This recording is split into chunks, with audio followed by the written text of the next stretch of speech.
கலைஞர் அறிவாலயத்தில் விழுப்புரம் மற்றும் வானூர் தொகுதிகளை சேர்ந்த அதிமுக, பாமக, தாவிக உள்ளிட்ட பல்வேறு மாற்றுக் கட்சிகளை சேர்ந்த 1000த்திற்கும் மேற்பட்டோர் விழுப்புரம் திமுக எம்எல்ஏ லட்சுமணன் முன்னிலையில் திமுகவில் இணைந்தனர்.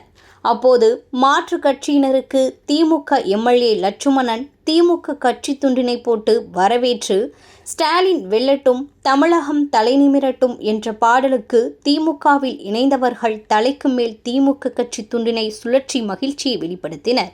அதனைத் தொடர்ந்து கூட்டத்தில் பேசிய எம்எல்ஏ லட்சுமணன், அண்ணா கலைஞர் தளபதி மு.க. ஸ்டாலின் ஆகியோரின் ஆட்சி காலத்தில் எவ்வளவு பெரிய திட்டங்கள், எவ்வளவு பெரிய மாற்றங்கள் தமிழ்நாட்டில் ஏற்பட்டிருக்கிறது என்பதை எடுத்து கூற வேண்டும் என்றும், திமுக தலைவர் ஸ்டாலின் எந்த அளவுக்கு ஒரு பண்பான, அமைதியான, அன்பானவர் என்பதை நீங்கள் எடுத்து சொல்லுங்கள் என தெரிவித்தார்.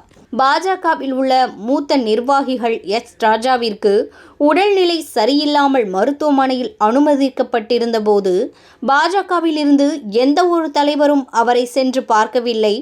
முதல்வர் ஸ்டாலின் பெரிய மனதோடு அவரை நேரில் சென்று நலம் விசாரித்தார். அவரின் அன்புதான் திராவிட மாடல் ஆட்சி, தமிழ்நாட்டை இந்தியாவிலேயே முதன்மை மாநிலமாக மாற்ற வேண்டும் என்பதுதான் முதல்வரின் இலக்கு என தெரிவித்தார். மேலும் தமிழக வெற்றி கழக தலைவர் விஜய் கரூரில் கூட்டம் போட்டபோது 41 பேர் இறந்தனர். இறந்தவர்களின் உடலுக்கு இறுதி அஞ்சலி கூட விஜய் செலுத்தவில்லை என குற்றம் சாட்டிய அவர், விஜய் உடை நடை எல்லாம் செயற்கைத்தனமாக இருக்கும், இது சமுதாயத்திற்கு நல்லது கிடையாது, அரசியல் வரலாறு அவருக்கு தெரியாது, அரசியல் ஞானம் இல்லாதவர்தான் விஜய் என லட்சுமணன் விமர்சனம் செய்தார்.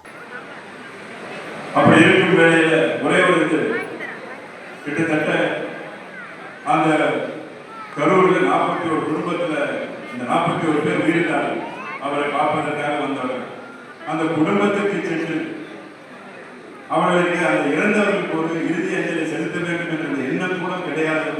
எண்ணி பார்க்கணும். நீங்கள் உங்களுடைய நண்பர்களுக்கு ஏற்கனவே நீங்கள் தொடர்பு இருந்த நண்பர்களுக்கு எல்லாம் எடுத்து சொல்ல வேண்டும். நம்முடைய தலைவர் யாராவது ஒருத்தர் ஒரு உடல் தானம் செய்த ஒரு குழந்தை வீட்டுக்கு சென்று உடனே அவரை பார்த்து அந்த ஆறுதல் கூறி அவருக்கு வாழ்த்துக்கள் கூறி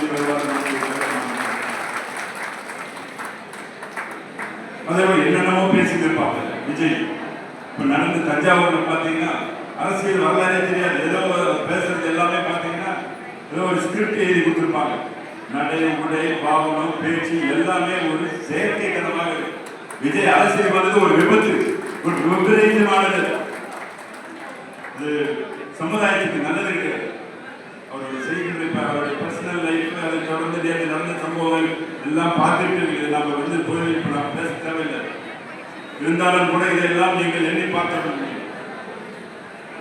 அதே போல தஞ்சாவூரில் பேசினாங்க, அரசியல் வரலாறு தெரியாது, திராவிட முன்னேற்ற கழகம் இதுவரைக்கும் தொடர்ந்து 2 முறை ஆட்சி வகித்தது கிடையாது சொல்றாரு. அரசியல் வரலாறு தெரியாதவர் பெருந்தர் அண்ணா, முதலமைச்சர் கலைஞர் தொடர்ந்து திராவிட முன்னேற்ற ஆட்சி செய்திருக்கிறார்.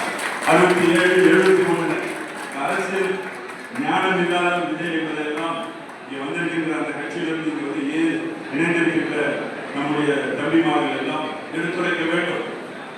சோசியல் மீடியாவில் நீங்கள் எல்லாம் ரொம்ப ஆக்டிவா இருப்பீங்க. வந்திருக்கின்ற யங்ஸ்டர்ஸ் எல்லாம் எடுத்து கூற வேண்டும். சோசியல் மீடியாவில் பரப்புரை செய்ய வேண்டும். மாண்புமிகு முதலமைச்சர் தளபதியார் அவர்கள் இந்த 5 ஆண்டுகளில் பல்வேறு திட்டங்கள், அடுத்தது 2.0 ஆட்சியில மீண்டும் நம்முடைய தலைவர் 2வது முறையாக முதலமைச்சரான பிறகு தமிழ்நாடு எப்படி